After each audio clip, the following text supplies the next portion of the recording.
அனைவருக்கும் கோபிநாத்தின் அன்பு வணக்கம். என் இனிய பொன்மொழிகளே எல்லோருக்கும் வணக்கம். ஒரு தரப்பு ஜாதி பெருமையும் பேசுகிறது, ஜாதி பற்றி பேசுகிறது, இன்னொரு தரப்பு அது வேண்டாம் என்கிறது. நல்ல ஆக்ஷன் பிளாக் மாட்டிருது, ஃபுல் என்ஜாய்மெண்ட் தான். வாங்கடா. எனக்கு என் ஜாதி பெருமையை பேசும்போது மீசை முறுக்கணும்னு தோணும்.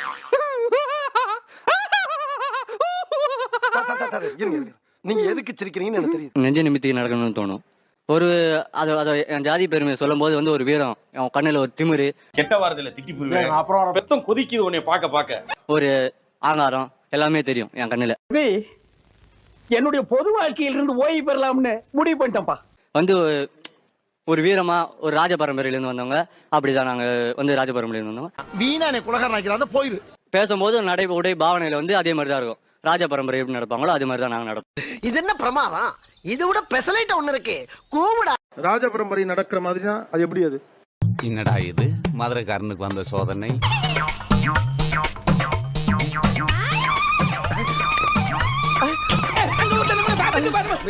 வரட்டும்டா, எனக்கு ஒரு மாதிரியாட்டா இருக்கும். சரி, அவன் என்ன சொல்றான் கேப்போ. கன்றாவியே, நீங்க பாக்கும்போது ஒரு கம்பெனில சூப்பர்வைஸ் பண்ற மாதிரில இருக்கு இப்படி பார்க்க நடக்கிறது. உங்களுக்கு மீசை முறுக்கணும் ஆசை, மீசை பெரிய அளவுக்கு நான் வளரல. இருக்கிறேன் வச்சுக்கிறேன், இல்லாதே வளர்ந்துக்கிறான். வளர்ந்தா எப்படி இருக்கும்? வளர்ந்தா இன்னும் கொஞ்சம் திமிரா இருக்கும். மூஞ்சி அப்படியே தரையில வச்சு தேய்ச்சி விடுவேன். ஆனா மீசை வளரலன்னு ஒரு வருத்தம் இருக்கா? வருத்தம் இருக்கு. ஆனா வருத்தம் இல்லைன்னா சொல்ல மாட்டேன். அப்ப இது நாலஞ்சு முடிய பிடிச்சி உருட்டி வச்சு ஓட்டிக்கிட்டு இருக்கேன். மீசை இருந்தா இன்னும் கொஞ்சம் கம்பீரமா இருப்பேன். புடிங்க இருப்ப போட. பொண்ணா இருந்து சாதாரணமா நடக்கிறதுக்கும் ஆதி பெருமையை பத்தி பேசுறப்ப நெஞ்ச நிமித்தி நடக்கிறதுக்கும் நல்லா இருக்கும் சார். ராஜா, நீ கேட்டியாடா? இவதாண்டா தமிழ் பொண்ணு. நாங்க தான் பெருசு அப்படிங்கிற ஒரு ஃபீல் வருது.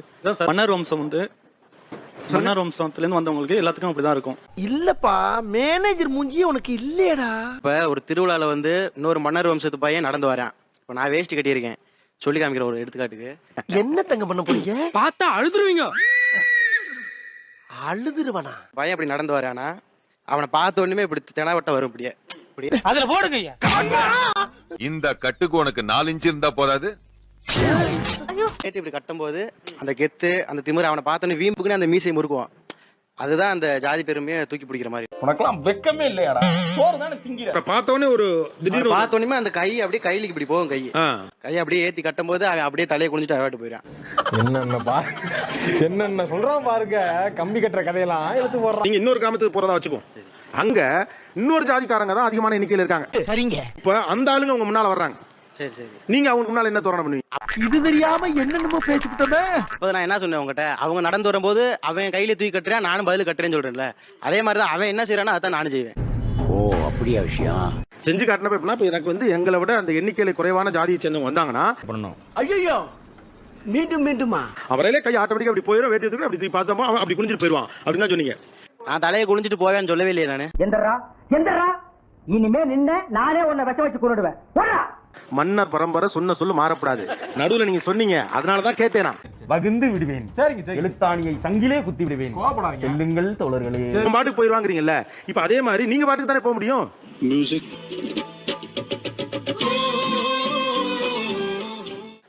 நாங்க எந்த ஊருக்கு போனாலும் நம்ம எங்க ஊர்ல எப்படி இருக்குமோ அந்த ஊர்லயும் அப்படிதான் இருப்போம். இவர் பெரிய பிஸ்தா, பாதாம் பருப்பு, முந்திரி கொட்டை, வெள்ளரி விதை, நாய. ஒரு மாலுக்குள்ள ஒரு பேங்குக்குள்ள எல்லாம் போறீங்க, அங்கெல்லாம் எப்படி இருப்பீங்க? எப்பவுமே அப்படிதான் இருப்போம். ஏன் திமுங்களா? எப்படி? அதான் நானும் யோசிக்கிறேன். தோற்றம் மாறினாலும் தோரணை மாறாது. விளங்கும்டா. உடனே ஒரு வீடியோ கண்டென்ட் அடிச்சிட்டே நீ இப்போ, தோற்றம் மாறினாலும் தோரணை மாறாது. கண்டிப்பா உன்னை எல்லாம் திருத்தவே முடியாதுடா. நம்ம ஊர் திருவிழால அந்த டி-ஷர்ட்டுக்கு பின்னாடி போட்டுக்கிறோம், பழகிப்பார் பாசம் தெரியும், பகைத்துப்பார் வீரம் புரியும். நாடு எங்க சார் போகுது? நாடு நாசமா போகுது. அஞ்சுவதும் அடிபணிவதும் இறைவன் ஒருவனுக்கு. நாட்டை ஆண்ட அவெஞ்சர் வம்சம். மண்ணில் பாதி அவெஞ்சர் சாதி. எவ்வளவு பெரிய விஞ்ஞானி நீங்க எல்லாம்! பர்மனண்டா சந்திரமண்டலத்திலேயே தங்க வேண்டியவங்க, தவறி போய் பூமியில் இருக்கீங்க. சட்ட பட்டனை கழட்டி விட்டுருவாங்க, ஒரு பட்டனை கண்டிப்பா கழட்டி விட்டுருவாங்க. கையில தங்கம் இல்லைன்னா வெள்ளியில பிளஸ் மாதிரி இல்லைன்னா போட்டுருவாங்க. பயப்பிடிச்சிட்டான். எல்லாம் டெக்னாலஜி. எல்லாத்த விட அந்த மரியாதை குறைவான அந்த நடை அவங்கள்ட்ட இருக்கும். அந்த மரியாதை குறை அப்படியே வந்துடும். அது அவங்க என்ன சொல்லுவாங்கன்னா, நாங்க கெத்தா இருக்கிறோம் அப்படின்னு சொல்லுவோம். கரெக்டா கட்டுவிட்டா. கெத்து அப்படியே தெரியும். ஒரு பட்டனை கழட்டிட்டு அந்த கை சட்டை கிரிப்பா போட்டுட்டு. அதாவது நீங்க கெத்துன்னு சொல்றதா ஒரு மரியாதை குறைவுன்னு சொல்றாரு. இது உனக்கே அசிங்கமா இல்ல? சின்ன பிள்ளையில இருந்து நல்லா நார்மலா டீசெண்டா ட்ரெஸ் பண்ணிருப்பாங்க. ஒரு ஸ்டேஜ் 10th 11th மாறையில திடீர்னு கம்ப்ளீட்டா ஒயிட் அண்ட் ஒயிட்டுக்கு மாறுறது. கட்ட குறைக்கு கட்டம் சரியில்லை. நம்ம கூட விளையாடுறதே அவனுக்கு வேலையா போச்சுடா. கட்டிங் மாத்திரானுங்க, ஹேர் கட்டிங் மாத்திரானுங்க, கரையான் கடிச்ச மாதிரி சுத்தி கடிச்சு விட்டு இங்க இது படிச்சவங்க ஹேர் கட்டிங் கரையான் கடிச்ச மாதிரி கடிச்சல. இல்ல இது வந்து லைட்டா டிஃபர் ஆகுது. அந்த ஏண்டா எதுக்கு இதெல்லாம்? ஒரு ஜாதிக்கு ஏத்த மாதிரி கலர் கலரா வேற பூசுறாங்க. இங்க பூசுறது நெத்தில ஜாதி கலருக்கு பூசுறாங்க. உன்னையெல்லாம் ஏண்டா சுனாமி தூக்கல? அனாவசிய செலவுலாம் நிறைய பண்றாங்க எனக்கு தெரிஞ்சு. வீட்டுல காசு இருக்கு நாங்க பண்றோம்.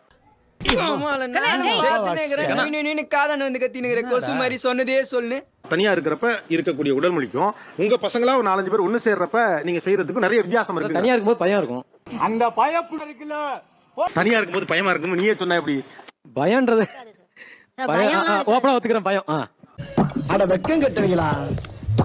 இதுக்கு எதுக்குடா வெள்ளையங்கிலி மாலைன்னு அவங்களோட டாபிக் உள்ள கொண்டு வர பார்ப்பாங்க. எங்க இதுல இப்படி, எங்க இதுல இப்படி, அந்த எங்க இதுல அப்படிங்கிறது அவங்களோட சமூகத்தை தான் அவங்க வலியுறுத்த பார்ப்பாங்க நம்ம கிட்ட. என்ன பழக்கம் அது? என்ன பழக்கம் இது? இங்க கீழ் ஜாதி மேல் ஜாதிலாம் ஒண்ணு இல்லவே இல்ல அப்படின்னு ஒண்ணு ஆக்கி வச்சிருக்காங்க. இல்லதான் அதான் நான் ஒண்ணு இல்லைன்னா எதுக்கு நாங்க உயர்ந்தவர்கள்னு காட்டிக்கணும்? லட்டுல வச்சு நினைச்சியா தாஸ்? நட்டுல வச்சேன். ரிசர்வேஷன் வாங்குறவங்க, ரிசர்வேஷன் அனுபவிக்கிறவங்களை பத்தி உங்களுக்கு ஒரு வெறுப்பு இருக்கு இல்லையா? அது வந்து வெறுப்பு நீங்க அப்படியே கண்ணாடி முன்னாடி அந்த வெறுப்பு வாங்கிக்கலாம். என்னடா சொல்ற? ஒண்ணுமே புரியல. வெறுப்பு வரல சார், உங்களுக்கு விருப்பம் இல்ல. அப்படி வெறுப்புலாம் வரல, உங்களுக்கு விருப்பம் இல்ல. கொஞ்சம் இருங்க. என்ன வருது? அதை பாக்குறப்ப என்ன தோணுது? அது பாக்குறப்ப வந்து இப்ப நான் என்ன உங்கள்ட்ட சொல்றது? அதுங்கிறாரு அவர். நீங்க தான் அதுங்கிறாரு அவரு. நீங்க தான் வந்திருக்கீங்க. புரியுதா என்ன சொல்ல வரேன்? புரியுது. ஐயோ இந்த சின்ன விஷயத்தை கூட புரிஞ்சு தெரியாத தத்தியா இருக்கிறானே. ரிசர்வேஷன் வந்து யாருக்கு அப்படிங்கிற இடம் வந்து வெறும் SC ST மட்டும் தான் ரிசர்வேஷன் அப்படின்னு வந்து இவங்க மனதிலயோ இல்ல இவங்க எண்ணத்துல பதிவு வைக்கப்பட்டிருக்கு. அது விட்டா கிறுக்கு நாக்கி வாங்கி போட்டுருக்கு. அதனாலதான் இவங்க வந்து ரிசர்வேஷனுக்கு எதிராக எனக்கு கிடைக்கல அவனுக்கு மட்டும் கிடைக்குதுங்கிறாங்க. ரிசர்வேஷனை அதிகமா அனுபவிச்சு பலன் அடைஞ்சது BC MBC plus SC ST. ரொம்ப கரெக்டா சொன்னப்பா. இது முதல்ல சொல்லிருக்கூடாது. உங்களுக்கு கோட்டா தெரியும். உங்களுக்கு கோட்டா எத்தனை பர்சன்டேஜ்? நீங்க MBC ல வரீங்களா, BC ல வரீங்களா? எதுல வரீங்க? நாங்க MBC ல வரீங்க. எவ்வளவு பர்சன்டேஜ் கோட்டா உங்களுக்கு இருக்கு? தெரியாது சார். எங்களோட பர்சன்டேஜ் நமக்கு அந்த SC ST எவ்வளவு பர்சன்டேஜ் வருது? தெரியவே தெரியாது சார். பதில் சொன்னா தானே தெரியும். உங்களுக்கு கல்வியில் வேலை வாய்ப்பில் உங்களுக்கு எத்தனை சதவீதம் ஒதுக்கப்பட்டிருக்கிறது? சத்தியமா தெரியாது சார். தெரியாது. SC ST எவ்வளவு ஒதுக்கப்பட்டிருக்கு? தெரியாது. இப்ப 7.5% ஒதுக்கீடு ஒண்ணு பண்ணாங்கல்ல, இப்ப அரசாங்கம் ஒதுக்கீடு ஒண்ணு பண்ணாங்க. ஒரு கோட்டை மாட்டிட்டு நீங்க என்ன வேணா கேப்பீங்க, அதுக்கெல்லாம் நான் பதில் சொல்லணுமா? 7.5% இப்ப ஒதுக்கப்பட்டதுல அது யாருக்கு ஒதுக்கப்பட்டது? அரசு பள்ளியில படிச்ச மாணவர்களுக்கு சார். இது அதிகமாக பலன் அடைஞ்சது யாரு? ஐயோ எல்லாமே நான் சிங்கா போய்கிட்டு இருக்கேன். BC தானே. இப்ப எப்படி நீங்க இத வந்து வேண்டாம்னு நினைக்கிறீங்க? இது SC ST தான் போதுங்கிற மாதிரி ஒரு மனநிலையோட முன்வைக்கிறீங்களே, அது ஐயோ வந்து மெஜாரிட்டியா இருக்கிற கம்யூனிட்டிக்கு சரியா போக மாட்டேங்குது. நாங்க என்ன கேக்குறோம்னா இந்த உள் ஒதுக்கீடு மாதிரியான விஷயம். அப்ப மறுபடியும் ரிசர்வேஷன் தானே வேணும். ஒரு சமூகத்துக்குள்ள இன்னமும் பொருளாதாரத்துல பின்தங்கிய ஆளுகிறவங்களை மேல தூக்கி விடுறதுக்கு என்ன தேவைப்படுது? ரிசர்வேஷன் தேவைப்படுது. ஒண்ணுமே தெரிய மாட்டேங்குது. பாவமா இருக்கு எனக்கு இவங்க எல்லாம் பார்த்தாலே. அவ்வளவுதான், நம்மள முடிச்சு விட்டீங்க போங்க. இந்த பையனை பார்க்கல எனக்கு ரொம்ப கஷ்டமா இருக்கு. எவ்வளவு ஒரு இன்னசென்ட்டா இருக்கான் பாருங்களேன். நீங்க நடக்க சொன்னா டக்குன்னு எந்திரிச்சு நடந்து வரான், போய் உட்கார்றான். சகல நிலைமை நினைச்சு ரொம்ப பரிதாபமா இருக்குப்பா. யாருமே யூஸ் பண்ணிக்கல. தம்பி உனக்கு தெரியல. ஐயோ தங்க உனக்கு தெரியல. நான் மனசு வச்சாதான் என்ன யூஸ் பண்ண முடியும். யார் சாமி இவன்? எங்க இருந்து வந்திருக்கான்? நாங்க சொல்லுங்க, நீங்க சொல்லுங்க எப்படி பண்ணாங்க? அது உனக்கு எப்படி இந்த தாட் எப்படி வந்துச்சு? நம்ம பெரிய ஆளுன்ற தாட் உனக்கு எப்படி மனசுக்குள்ள வந்துச்சு? அது சின்ன வயசுல இருந்து என் ரத்தத்துல ஓடுனது.